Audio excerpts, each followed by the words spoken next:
तर नाशिक शिक्षक मतदारसंघाच्या निवडणुकीवरून आता नाशिकमधील आजी माजी पालकमंत्र्यांची प्रतिष्ठा पणाला लागलेली आहे।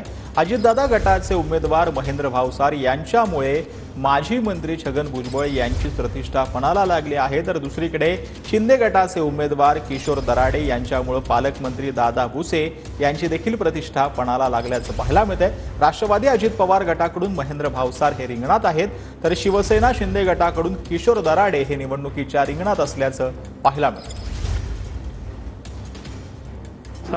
मी अधिकृत उमेदवार आहे। राष्ट्रवादीने देखील मला अधिकृत उमेदवारी जाहीर केली आहे आणि या ज्या अफवा पसरल्या जात आहे, समोरच्या उमेदवाराला त्याच्या पराभवाची जाणीव झाली आहे।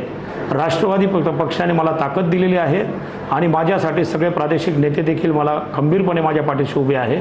त्यामुळे मी ठामपणे निवडणूक लढवणार आणि विजयी होणार याबद्दल मला खात्री आहे। कार्यकर्ते एकत्र येऊन आणि मला विजयासाठी सर्वजण प्रयत्न करणार आहोत। कोकाटेंचं तुम्ही नाव घेतलं, मात्र कोकाटेंना हेच माहिती नाही का महायुतीचा उमेदवार कोणी? तुम्ही कोकाटे आताच त्यांनी सांगितलं, त्यांचं भाषण आहे, तुम्ही त्यांची बैठक घेऊ शकता का? त्यांनी सांगितलं महायुतीचे उमेदवार किशोर दराडे यांना सर्वात जास्त मतांनी निवडून देण्याची जबाबदारी माझ्यावर आहे आणि सुरजाताई आता आहेच ना।